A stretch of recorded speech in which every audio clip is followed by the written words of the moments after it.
Bienvenue au cœur du 9e arrondissement de Paris. Ici se dresse l'un des monuments les plus emblématiques de la capitale, le Palais Garnier. Pour beaucoup, c'est l'Opéra de Paris par excellence, même si depuis 1989, il partage cette appellation avec son petit frère moderne, l'Opéra Bastille. Aujourd'hui, on pousse ensemble les portes du chef-d'œuvre absolu de Charles Garnier.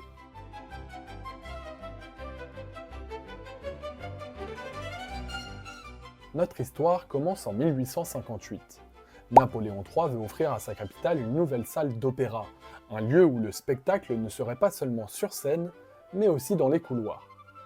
Pour trouver l'architecte idéal, un concours international est lancé. 171 candidats s'affrontent.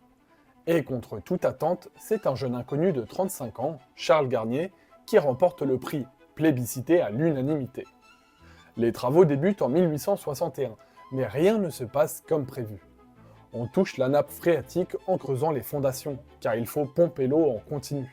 Les coûts explosent, la guerre de 1870 et la chute du Second Empire interrompent le chantier.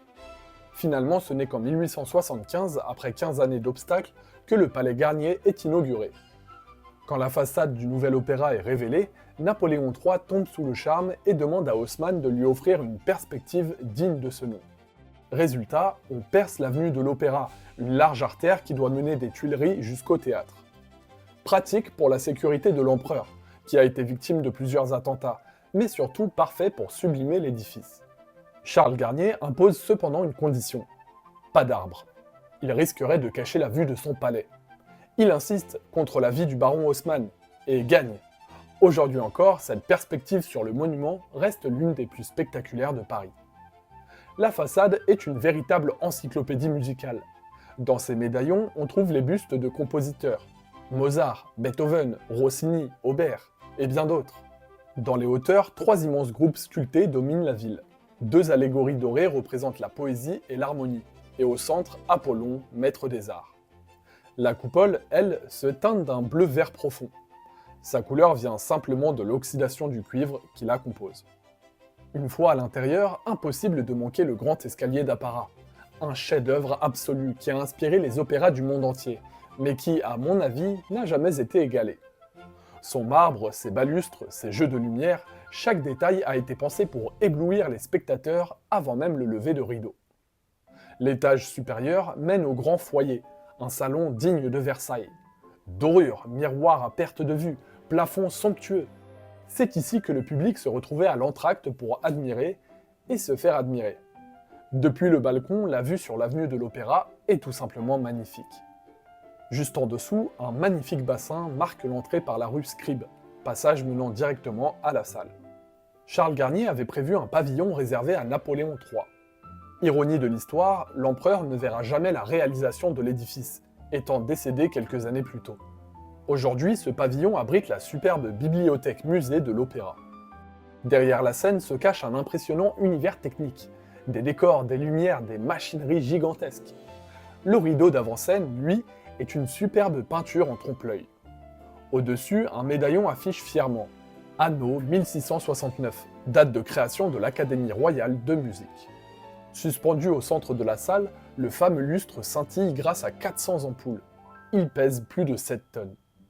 Ce n'est pas un hasard si Gaston Leroux en fait une pièce maîtresse dans Le Fantôme de l'Opéra, car en 1896, un véritable accident survient. Un contrepoids se rompt et le lustre chute partiellement sur le public. Résultat, de nombreux blessés et une victime, un concierge passionné d'opéra. Ce drame inspirera non seulement le roman, mais aussi un ballet de Roland Petit. Ironiquement, à l'époque, le lustre ne fait pas l'unanimité. On craint qu'il n'altère l'acoustique ou gêne la vue des spectateurs. Charles Garnier devra s'y accrocher pour imposer son choix. La voûte de la salle n'a pas toujours été celle que l'on connaît. À l'origine, une peinture de Jules-Eugène Lenepveu ornait la coupole. En 1964, André Malraux, alors ministre de la Culture, prend une décision audacieuse.